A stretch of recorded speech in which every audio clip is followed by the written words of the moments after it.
একদম স্পষ্ট ভাষায় আমি বলবো, দুবার বলবো, না এবং না। কালো জাদু বলে কোনো জিনিস নেই। এটা একটা কুসংস্কার। মানুষের মধ্যে নানা রকম অন্ধকার থাকে না, কালো জাদুটা ওরকম মানুষের বিশ্বাসের একটা কালো জায়গা, আলোর অবর্তমানে যাওয়া হয়। ছোটবেলায় কি স্যার পিরোজপুরে মাটিতেই বেড়ে ওঠা, বা ওখানকার সাথে আপনার যোগাযোগটা কেমন ছিল গ্রামের সাথে? হ্যাঁ, আমার জন্ম হয়েছে পিরোজপুরের সমুদ্রঘাটি গ্রামে। সমুদ্রঘাটি স্কুলে আমি ক্লাস 5 পর্যন্ত পড়ে পিরোজপুর গভর্নমেন্ট স্কুলে ভর্তি হই। পিরোজপুর কলেজে ইন্টারমিডিয়েট পর্যন্ত পড়াশোনা করে তারপরে ঢাকায় চলে আসি জগন্নাথ বিশ্ববিদ্যালয়ে। দীর্ঘ জীবন আপনি জাদু শিল্পের সাথে কাটিয়েছেন এবং দেশ বিদেশে বাংলাদেশের নাম উজ্জ্বল করেছেন। আমরা বাংলাদেশে স্যার জাদু শিল্পের জায়গায় জুয়েলাইস এই নামটার পরে আর কোনো নাম ওভাবে পাচ্ছি না কেন, বা পাওয়ার আদৌ কোনো সম্ভাবনা আছে কিনা স্যার? আমি আশা করি যে নিশ্চয়ই পাওয়া যাবে, কারণ চেষ্টা তো সবাই করে যাচ্ছে। তারপরে যথেষ্ট শিক্ষিত ছেলে মেয়েরাও এগিয়ে এসেছে, এর মধ্যে থেকে অবশ্যই জেগে উঠবে।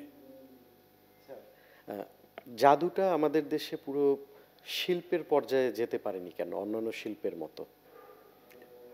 এটা হচ্ছে শিল্পীর ওপর ডিপেন্ড করছে। যিনি শিল্পী তো ম্যাজিক করেন, তার ম্যাজিকটা শিল্পের পর্যায়ে উঠে যায়। যিনি পারেন না তারটা হয় না।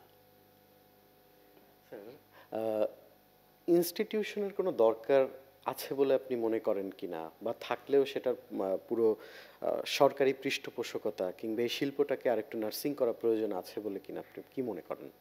অবশ্যই সরকারি পৃষ্ঠপোষকতা হলে অনেক সহজ হয়ে যায়। একটা ইনস্টিটিউট হলে পরে একটা ফর্মাল পদ্ধতিতে খুব দ্রুত অল্প বয়সী ছেলেমেয়েরা জিনিসটা ক্যাচ করতে পারে। অবশ্যই দরকার। কোন সময়টায় জাদুর উসটা আপনার মাথায় ঢুকেছিল যে আমি এটা করব, এটা করতে চাই? মাথায় ঢুকেছিল একদম শিশু বয়সে। ওই বেদের এসেছিল বাড়িতে, সেইখানে দেখে ভালো লেগেছিল, কিন্তু ম্যাজিশিয়ানও চিন্তা করিনি।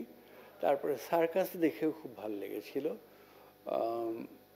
কিন্তু ম্যাজিক খুব সিরিয়াসলি করব এটা হলো পাকিস্তানের সঙ্গে বাংলাদেশ হকি টিমের একটা খেলা হয়েছিল। তাতে বাংলাদেশ হকি টিম পাকিস্তানের কাছে 17 গোলে হেরে গিয়েছিল। এটা আমার বুকে তীরের মতো বিঁধেছিল।